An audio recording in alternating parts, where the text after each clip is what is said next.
The alarm screamed across New Colony. Every speaker, every screen, every device carried the same terrible message. Death was coming from the sky. Park stood in the command center and watched the screens. He was the colony administrator, which meant 14 million people depended on his decisions. Right now, he had no good decisions to make. The asteroid cluster had changed direction 3 days ago. Nobody knew why. Space was supposed to be predictable, but these rocks had decided to aim straight at their world. The evacuation was impossible. They had ships, but not enough. Maybe they could save 2 million people. Maybe. The rest would die when the asteroids hit. The calculations were clear. Impact in 7 hours. Worked at the engineering station nearby. Her fingers moved fast across the controls, trying to find an answer that did not exist. She had designed half the buildings on this colony. She knew every power system, every shield generator, every defense they had. None of it mattered. Their shields could stop small debris. These asteroids were mountains of rock and ice. They would punch through the shields like they were paper. "Sir, we have an incoming signal," the communications officer said. "It's not human." "Turned, put it through." The screen changed. A face appeared, if you could call it a face. The being was made of crystal and metal, with light flowing through its body like water. Its voice came through the speakers, deep and strange. "Human colony new, this is ambassador of the Eth Empire. We have observed your crisis. We offer assistance." Stopped working. Everyone in the command center went quiet. "What kind of assistance?" asked. His voice was steady, but his heart was beating fast. "We have gravity weaver technology. We can redirect the asteroids. Your people will be saved." She looked back at him. They both knew what this meant. The Eth Empire controlled half the galaxy. They were powerful and old. When species like them offered help, it always came with a price. "What do you want in return?" asked. There was a pause. "We will discuss terms after your people are safe. Do you accept our help?" 14 million lives. Did not need long to decide. Yes, please help us. The next 3 hours were strange. As ships appeared in orbit, huge things that looked like floating cathedrals made of light. They moved into position around the asteroid cluster. Then something happened that no human could fully understand. Space itself seemed to bend. The asteroids slowed down. They turned.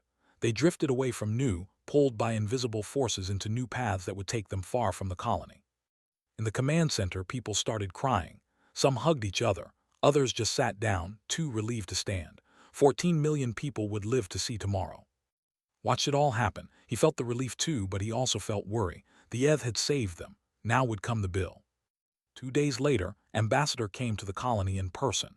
He arrived with ceremony and guards. He expected to be treated like the savior he was.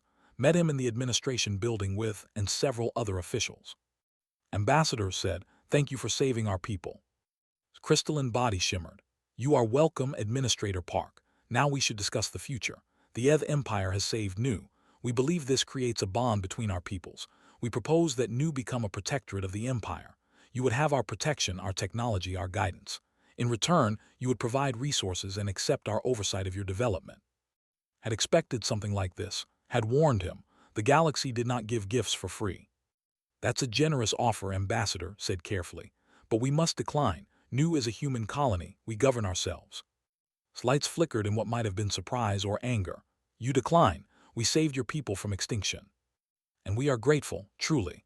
But gratitude does not mean we give up our freedom." "This is not about freedom. This is about reality. You are a young species. You need guidance. We offer that guidance." "We appreciate your concern," said, "but our answer is no. We will remain independent." The meeting ended badly. Left the colony confused and angry. In his mind, the Eth had saved these humans from certain death. The least they could do was show proper gratitude. Instead, they said thank you and went back to their lives as if nothing had happened. Weeks passed. New returned to normal. The asteroids were gone. The danger was over. People went to work, raised their children, built their future.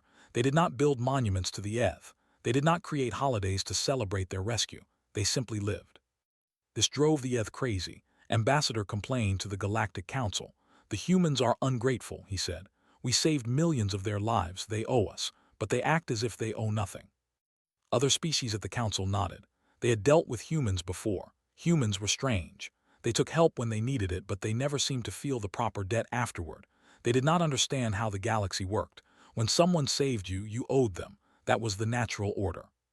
"What do you expect from humans?" said a representative of a species made of living crystal. "They are barely children in galactic terms. They have no sense of proper gratitude." "They are arrogant," added a diplomat, its insect body clicking with annoyance. They think they need no one. The consensus spread across the council and then across the galaxy. Humans were ungrateful. They took favors and gave nothing back. They had no honor, no sense of debt. They were dangerous in their independence, refusing to recognize their proper place in the galactic order. Anu sat in his office and read the reports. He knew what the galaxy was saying about humanity, stood by his desk. They're angry we didn't bow down, she said. Yes, agreed. They wanted us to be grateful enough to give them control. Yes. That's not how gratitude works. Looked at her? No, it's not, but they don't understand that. To them, gratitude means submission. Help means ownership. They don't give favors, they make investments. Was quiet for a moment. Then she said, what happens when they realize we'll never submit? Looked out his window at the colony below. 14 million people going about their lives free and independent. I don't know, he said, but we'll face it when it comes. Young Captain walked past the window outside. He was only 25, but he had already lost his parents to an alien raid years ago. He had joined the militia to protect his home. He carried that purpose with him every day. He did not know it yet, but one day he would lead humanity's fleet into the greatest battle their species had ever known. For now, though, Nu was safe. The people were free, and somewhere in the galaxy, species were learning a dangerous lesson about humanity. They were learning that humans did not remember favors the way others did. What they did not know yet was that humans remembered everything. They just chose carefully what to do with those memories. And that choice would one day shake the galaxy to its core. 14 years passed since the asteroids at Nu. Humanity kept expanding into the galaxy. They built new colonies, established trade routes, and learned to live among the alien species. But the same pattern kept repeating. Over and over, aliens would help humans, and humans would respond in ways that confused and angered everyone else. Lee was a scientist. She worked at Epsilon Station, a research facility floating in deep space. Her team studied exotic particles and quantum mechanics. They were brilliant people doing important work. Then one day, the station's reactor started to fail. The problem happened fast. One moment everything was normal. The next moment alarms filled the station. The reactor core was overheating. If it reached critical temperature, it would explode. 300 researchers would die, and 20 years of scientific work would be destroyed. Stood in the control room watching the temperature climb. Her team tried everything. Nothing worked. The reactor kept getting hotter. They had maybe an hour before it exploded. Then they arrived. Their ship appeared nearby, a beautiful structure of living crystal that pulsed with inner light. They sent a message immediately. Human station, we detect your crisis. We can help. Our technology can stabilize your reactor. Allow us to assist you. Did not hesitate. Yes, please, we accept your help. They worked quickly. They sent specialized equipment to the station. Their technology was amazing, far beyond what humans had. Within 30 minutes, the reactor was stable. The temperature dropped. The danger was over. Everyone on the station would live. The ambassador came aboard afterward. Her name was Crystalline Song, and she sparkled like a diamond under the station lights. You are safe now, she said too. Thank you, replied. You saved us all, we're very grateful. Your gratitude pleases us. Now we wish to discuss partnership. They have much to teach humanity about reactor technology. We propose a technological exchange. We will share our knowledge, and in return, your research station will become a joint facility. We will send advisors to guide your work. Together, we will achieve great things. Understood what was really being offered. They wanted control of their research. They wanted to guide human scientific development. They wanted to be in charge. That's a kind offer, said carefully. But we prefer to continue our research independently. We'll share our findings through normal scientific channels as equals. Crystalline Song's light flickered with confusion. Equals, we saved your station. Your people owe us a debt. We owe you our thanks, which we have given. But our research belongs to humanity. We won't give that up, even to those who helped us. The left angry. They complained to anyone who would listen. The humans had no honor. They took help and refused to pay what was owed. On Terra Nova Colony, Governor faced a different crisis. A plague swept through the colony's farming communities. The disease was alien, something their bodies had never encountered. People were dying. The hospitals were full. Panic spread across the settlements. They offered help. They were an insect species, masters of biology and medicine. Their ships arrived carrying medical supplies and doctors. They worked day and night treating the sick. They shared medicine that stopped the plague in its tracks. Within 2 weeks, the crisis was over. Thousands of lives had been saved. The Queen Speaker met with afterward. She was massive, her chitinous body gleaming under Terra Nova's sun. Her many eyes watched the governor carefully. "We have saved your colony," she said. Her voice came through a translator that made it sound like clicking and humming. "The plague is defeated. Your people live." "We're extremely grateful," said. "Your doctors were amazing, thank you." "Gratitude is good. Now we discuss the future. Terra Nova needs permanent medical oversight. Plagues could return. Other diseases might emerge. We propose establishing a medical facility on your world. Our doctors will remain here, monitoring your population's health. This ensures your safety." Had expected this. They were not offering protection. They were offering surveillance and control. Once their facility was built, Terra Nova would never be fully independent again. "We appreciate your concern," said, "but we'll handle our own medical security. We'll buy medicine from you through normal trade. We'll send our doctors to study with yours, but we won't accept a permanent presence on our world." The Queen Speaker's antennae twitched with irritation. "You refuse, after we saved you." "We're grateful you saved us, but grateful doesn't mean helpless. We can protect ourselves." The left Terra Nova angry and confused. They told other species about human ingratitude. The story spread. More evidence that humans could not be trusted to honor their debts. In the merchant lanes between systems, Captain Hand commanded a trading ship called the Morning Star. She and her crew hauled cargo between human colonies and alien ports. It was honest work, sometimes dangerous but usually routine. Then pirates attacked them near a dead star. 3 pirate ships surrounded the Morning Star. They demanded cargo and valuables. Ship had weapons but not enough to fight 3 enemies. Her crew prepared for the worst. They came out of nowhere. They were aquatic beings who flew ships filled with water. 3 warships appeared and engaged the pirates. The battle was short and brutal. The pirates fled or were destroyed. The Morning Star was saved. The captain made contact afterward. Through the screen, could see him floating in his water-filled bridge, his tentacles moving gracefully. "Human vessel, you are safe now. The pirates are gone." "Thank you," Captain said. "You saved our lives. We're grateful. We'll pay you for your assistance. Name your price." The captain seemed pleased. "Your gratitude is noted. As for payment, we propose something better than money, an eternal trade pact between your fleet and ours. Ships will have priority docking at all human ports. In return, we will protect human merchants in these lanes. This is a fair exchange." Understood immediately. The wanted special privileges in human space. They wanted to control parts of human trade routes. They were using their rescue as leverage. "I can pay you in credits for your help today," said. "That's fair compensation for what you did. But I can't speak for all human ports. We don't make eternal pacts that give one species control over our territory." The captain's tentacles moved faster, a sign of agitation. "You refuse. We saved your ship and crew. And I'm paying you for that service. Fair payment for fair work. That's how trade works."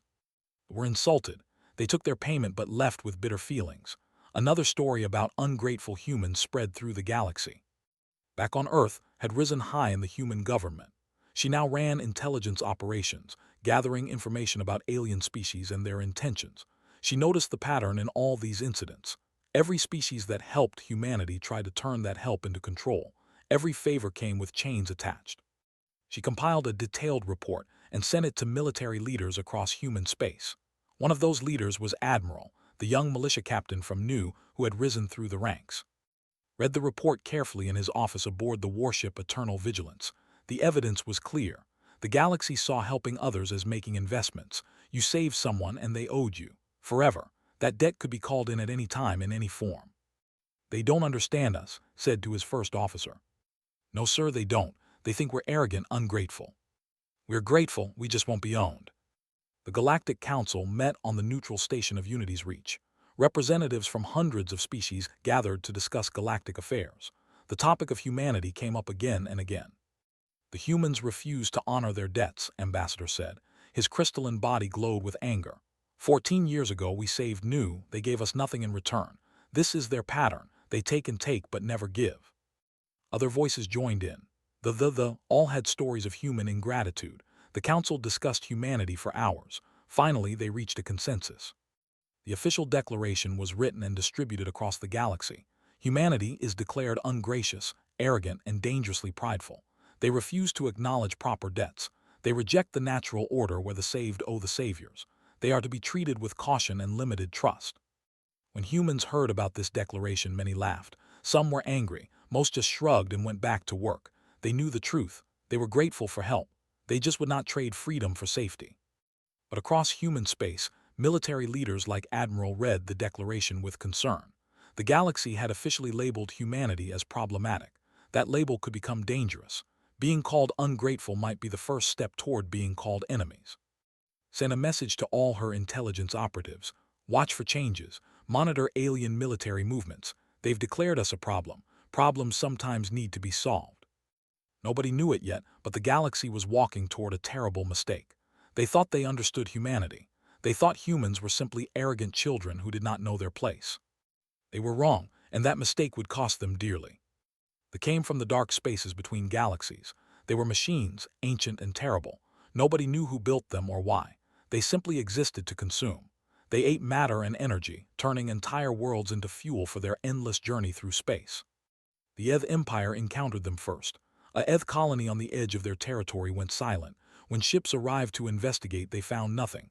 The planet was gone, not destroyed. Gone. In its place was empty space and dust. More colonies fell. The Eth threw everything at their gravity weavers, their energy weapons, their best technology. Nothing worked. The ships were immune to gravity manipulation. They absorbed energy attacks and used them to grow stronger. They moved through space like locusts, eating everything in their path. Within 6 months, the Eth had lost 20 worlds. Billions of their people were dead or missing. Their empire was dying, consumed by machines that could not be stopped. Ambassador was old now. 28 years had passed since he saved Nu. His crystalline body had dimmed with age and he moved slower than before. But he still served his empire. And now, in desperation, he did something that shamed him deeply. He traveled to Earth. Park came out of retirement to meet him. The old administrator was gray-haired now, but his eyes were still sharp. They met in Geneva, in the great hall where humanity made its biggest decisions. Ambassador said, "It's been a long time. Administrator Park, I come to you with a request. My people are dying, they are destroying us, we need help." Listened as explained the situation, the threat, the failing defenses, the desperate need for assistance. When he finished, said something that clearly hurt him to say. 28 years ago we saved Nu. We saved 14 million human lives. I'm here to call in that debt. Please help us. The Earth Assembly debated for 2 days. The arguments were fierce. Many humans remembered how the Eth had demanded submission in exchange for their help. Many remembered the Galactic Council's declaration calling humanity ungrateful and arrogant. Why should they help species that hated them? But others argued differently. Yes, the Eth had tried to control them. Yes, the galaxy had insulted them, but people were dying. They would not stop with the Eth Empire. Eventually, they would reach human space. Better to fight them now with allies than face them alone later. On the 3rd day, delivered humanity's answer to Ambassador. "We'll send our fleet," said simply. His body flared with surprise. "You will, after everything that has passed between our peoples. Your people are in danger. They are a threat to all life. Yes, we'll help." The news spread across the galaxy within hours. Humanity was sending its fleet to help the Eth. Species everywhere were shocked. The ungrateful humans, the arrogant ones who never honored debts, were rushing to help those who had insulted them. Some species felt shame. Others felt confusion. The Galactic Council met in emergency session to discuss this development. "Why would they help?" asked a representative. "We labeled them as ungracious. We called them prideful. Why do they come to our aid?" "Perhaps we misjudged them," suggested a delegate from a smaller species. But not everyone was pleased with humanity's response. Some council members saw humanity's growing military power as a threat. Humans had been building warships quietly for years. Now they were sending those ships to demonstrate their strength. What if humanity won glory in battle against the? What if other species started to see humans as saviors rather than children? In a closed session, where no official records were kept, certain members of the council made a terrible decision. They contacted the. Communication was difficult. They did not think like organic beings, but they could be negotiated with. They could be redirected. The council members made an offer. "Leave the Eth Empire alone. We will give you something better. We will give you Earth. We will provide navigational data, information about human defenses, everything you need. Just turn away from us and consume them instead." They considered this offer. Fresh worlds to consume, a new species to process. They accepted. The council members who made this deal convinced themselves they were being pragmatic. Humanity was dangerous. Humanity refused to respect the galactic order. Better to eliminate them now, while they were available to do the work. Better to sacrifice one species to save the rest. They approached Eth leadership with their plan. The Eth were desperate, their empire crumbling under assault. When offered a way out, they took it. They hated themselves for it, but they took it. Admiral led the human fleet toward Eth space. He commanded 2,000 warships, the largest force humanity had ever assembled. His flagship, the Eternal Vigilance, cut through space at the head of the armada. Was 53 years old now. He had spent his entire adult life in the military, working his way up from militia captain to fleet admiral. He had never forgotten the asteroid crisis at Nu, when his home was saved by alien intervention. He understood debt and gratitude better than most. "Sir, we're approaching the designated coordinates," his first officer reported. "The Eth should be meeting us here." "Good. Prepare to coordinate with their fleet. We'll need to work together against them." The human fleet dropped out of faster-than-light travel. They appeared in a system on the edge of Eth space.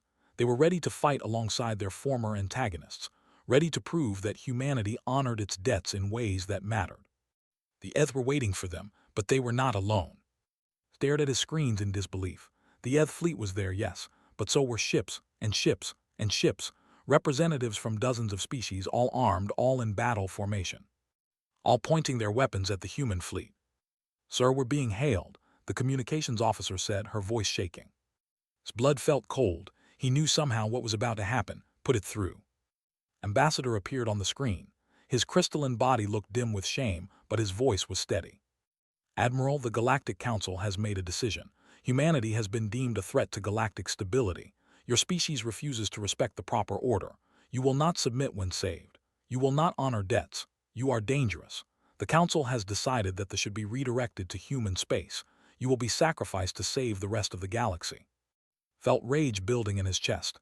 "We came here to help you. We brought our fleet to save your people. We know and we are sorry, but this is necessary. Fire." The Council fleet opened fire. Thousands of weapons lit up space. The human ships tried to defend themselves, but they were surrounded and outnumbered. Ship after ship exploded. Crews died by the thousands. The surprise was complete.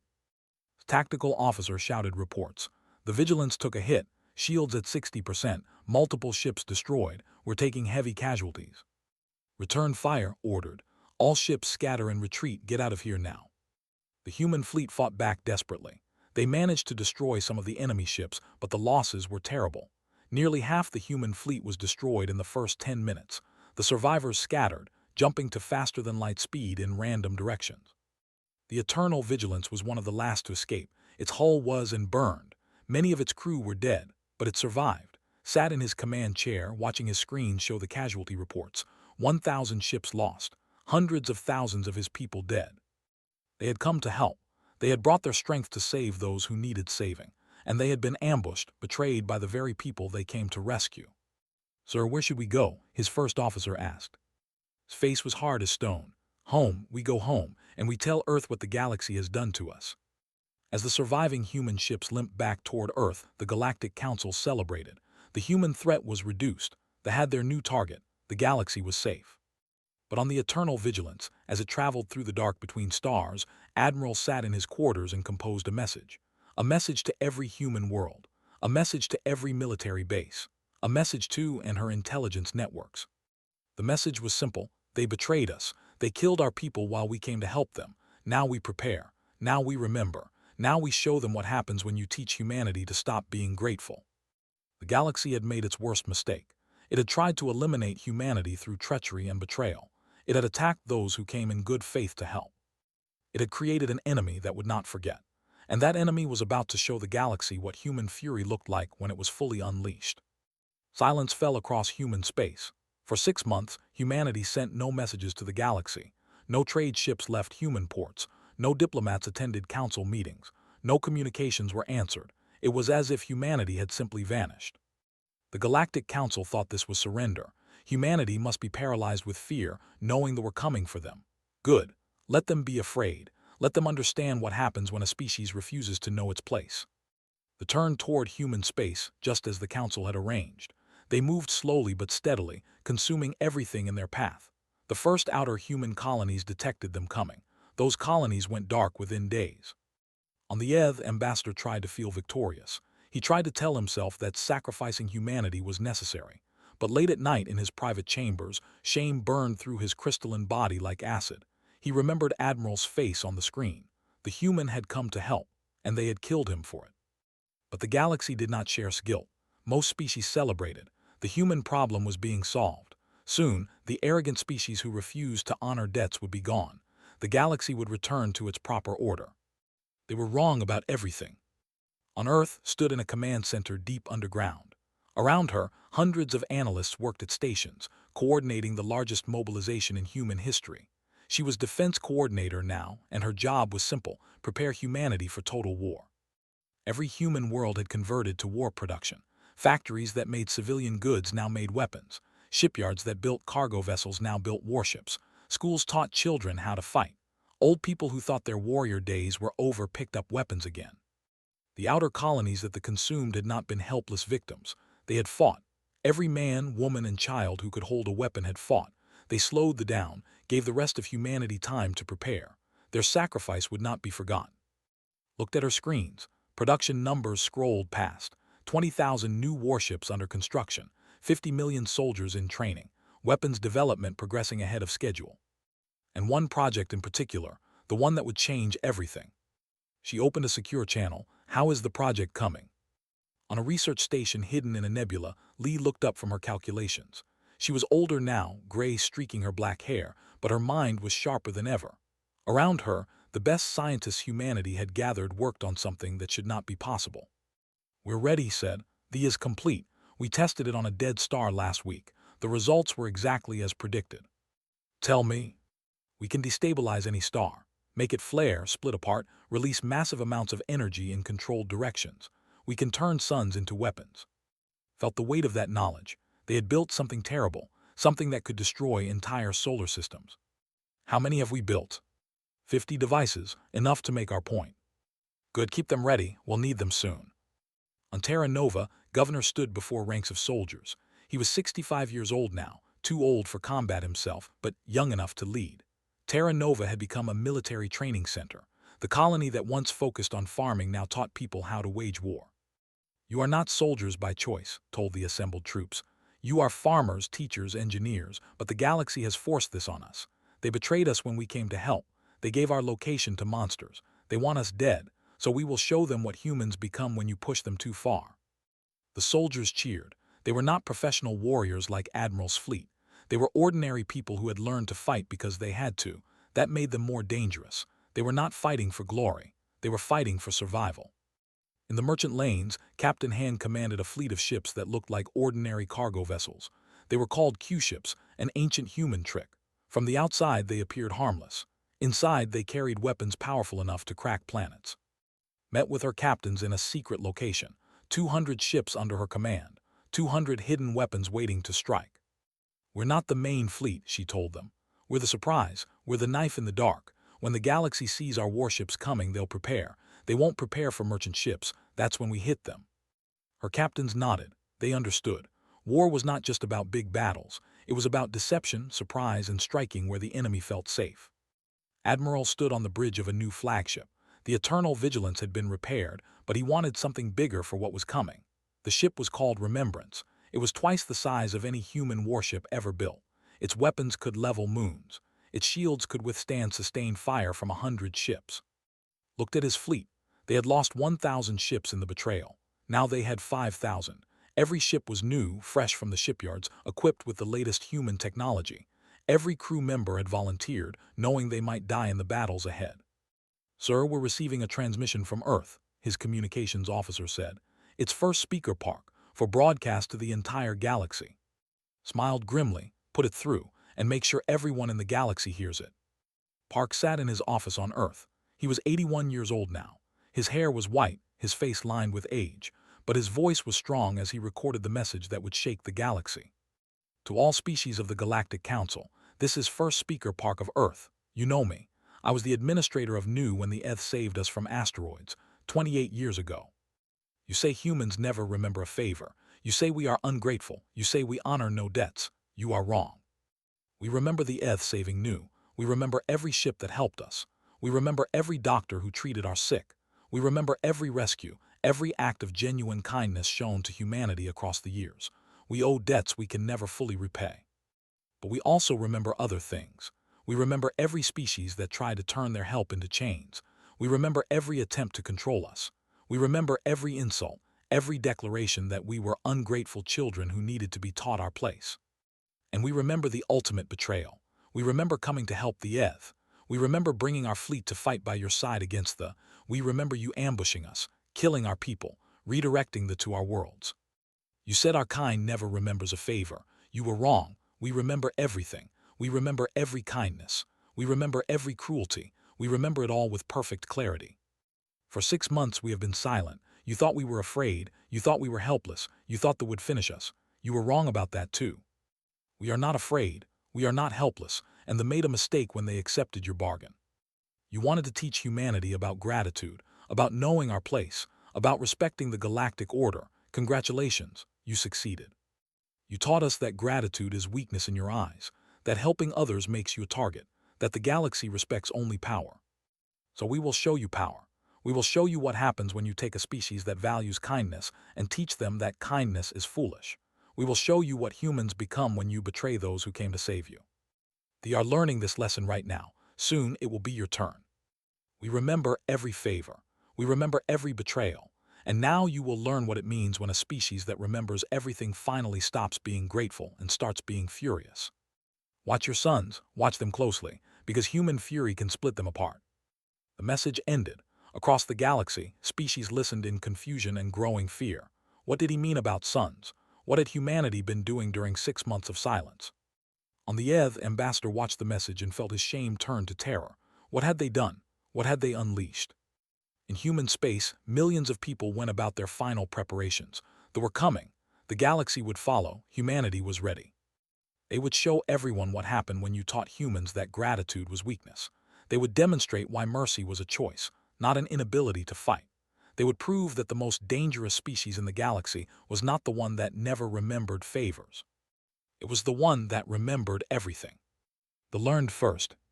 They came to human space expecting easy consumption. They had processed thousands of civilizations before. Organic beings always fell into predictable patterns: fear, desperate defense, extinction.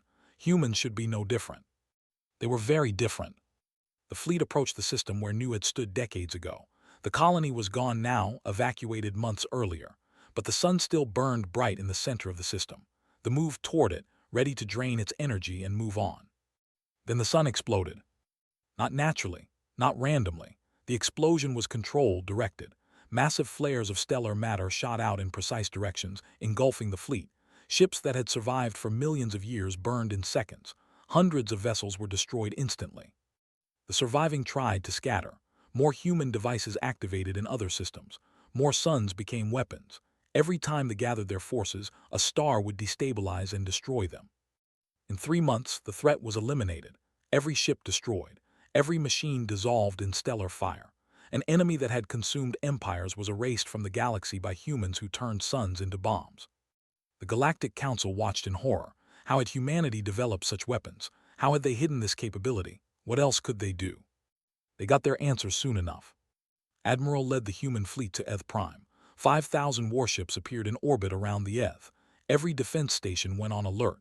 Every Eth ship prepared to fight, but did not order a general attack. His message went out to the entire planet. His voice was cold, but his words were precise. People of the Eth Empire, your leaders betrayed humanity. They ambushed our fleet when we came to help you. They participated in a plan to redirect the to Earth. For this, there must be consequences. Weapons fire began from the human fleet, but not aimed at cities, not aimed at civilian centers. The human ships targeted military installations with surgical precision, space stations that housed warships, bases where the Eth military trained, government buildings where the council members who made the betrayal decision worked. The bombardment lasted 2 hours. When it stopped, the Eth military was crippled, but the city stood untouched. The civilians were unharmed. We do not make war on innocents, said. We are not like you. We destroy only those who made the choice to betray us. Let this be your lesson. Humans fight with precision. We remember exactly who wronged us, and we spare those who were not responsible. The Eth people watched from their cities as their military burned in orbit. They expected the humans to finish the job, to kill them all. Instead, the human fleet simply left. Ambassador stood in the ruins of a military command center. He was alive because he had not been present when the humans struck. He looked at the destruction and finally understood. Humans had every right to destroy the Eth completely. They had the power to do it, but they chose mercy instead. That mercy was somehow more terrifying than annihilation. Captain Han took her fleet of Q-ships to the of every species that had voted to betray humanity. The, and others. 200 merchant ships appeared in their systems, looking harmless.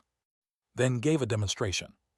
In each system she found an uninhabited star, a sun with no planets, no life, nothing that would be harmed by its destruction. She activated a device. The stars split apart. Controlled explosions of unimaginable power lit up the systems. Every species watched their suns tear themselves apart, releasing energy that could have incinerated there. But did not aim at the populated systems. She aimed at empty space. The message was clear: we could have done this to your sons. We could have killed all of you. We chose not to. This is mercy, broadcast to every world. This is what humanity gives to those who betray us. We could destroy you. We could wipe out your entire species, but we are not monsters. We simply want you to understand, never betray us again. The galaxy watched and finally understood the truth about humanity. Humans did remember every favor. They remembered with perfect clarity. The species that had genuinely helped humanity, that had acted with pure intentions and expected nothing in return, received something they never expected. Protection. Human ships appeared in space, but not to attack. They came to defend. A smaller species called the, who had once shared medical knowledge freely with humanity without asking for anything, suddenly found human defensive stations being built in their systems. You helped us, a human ambassador told the confused. You asked for nothing, you expected nothing. That is the kind of favor we remember, and now we repay it. Species that had been kind without seeking control found themselves with powerful allies. Species that had betrayed humanity found themselves isolated and weakened, their military power destroyed, their leaders removed from power. And every species in the galaxy learned that human mercy was not weakness. It was a choice that could be revoked at any moment. Park addressed the Galactic Council one final time. He was old now, near the end of his life, but he had lived to see humanity's fury transform into something new. You taught us a lesson, he said to the assembled species. You said we did not remember favors. You were wrong. We remember everything. Every kindness, every cruelty, every word, every action. You feared our ingratitude. You should have feared our gratitude. Because when you betray those who are grateful, you do not make an enemy. You make something worse. You make a species that remembers every wrong and has the power to split suns. But we choose not to use that power on those who do not deserve it. We choose mercy over vengeance. We choose to build rather than destroy. The galaxy will have a new order, not one based on exploitation disguised as help, not one where the strong use their assistance as chains for the weak. A real order, based on genuine mutual respect, based on helping without expecting submission in return. Those who helped us with pure hearts will prosper with us. Those who betrayed us will never be trusted again, but they will be allowed to live. Those who learn from this will find humanity to be the best friend they could ask for. We are not your overlords. We are not your saviors. We are your equals, remember that. The new accord was signed 3 months later, a treaty that restructured galactic civilization. Species pledged to help each other without demanding submission. Trade would be fair, aid would be genuine, and humanity would ensure that promise was kept. On every human colony, in every station, in every city, monuments were erected. Not monuments to human victory, not statues of admiral or captain or any human hero. Monuments to aliens, to the ETH crew who first redirected the asteroids at Nu, to the doctors who worked themselves to exhaustion saving humans they had never met, to every being across the galaxy who had helped humanity out of genuine kindness. Their names were carved in stone, their faces preserved in metal, their stories told to every human child. These are the ones we remember, parents told their children. These are the debts we carry. These are the favors we can never fully repay, but we will try, forever. Young people growing up in this new galaxy learned the lessons their parents had learned the hard way. Help others without expecting to control them. Accept help without surrendering independence. Remember both kindness and cruelty. Choose mercy when possible, but be ready to unleash fury when betrayed. Admiral retired finally, old and but satisfied. He had lost so many in the betrayal, but their sacrifice had changed the galaxy. He visited monuments across human space, reading the names of aliens who had helped his people, and felt something like peace. Continued her intelligence work, but now it was different. Instead of watching for betrayal, she watched for opportunities to help. Humanity had power now. They used it to protect the weak, to punish the cruel, to build something better. These weapons were locked away in secure facilities. They would remain there, hopefully forever, but everyone knew they existed. Everyone knew humanity could use them if needed. That knowledge kept the peace better than any treaty. And across the galaxy, species whispered the truth that had taken them so long to learn. Humans remember everything. They remember the favors and the betrayals. They have the power to split suns. They have the mercy to choose not to. Never betray them, never exploit them, never mistake their kindness for weakness. Because human fury, once unleashed, can break galaxies. But human friendship, once earned, lasts forever. The galaxy had learned its lesson. Some species learned through kindness, others learned through fear, but everyone learned. And humanity stood watch, remembering everything, choosing carefully how to use their terrible power. The future was uncertain, but one thing was clear. The galaxy would never forget what happened when they taught humanity to stop being grateful, and humanity would never forget who stood with them and who stood against them. In the end, that was the truth the galaxy should have known from the beginning. Our kind never forgets a favor. We remember them all, we honor them all, we repay them tenfold.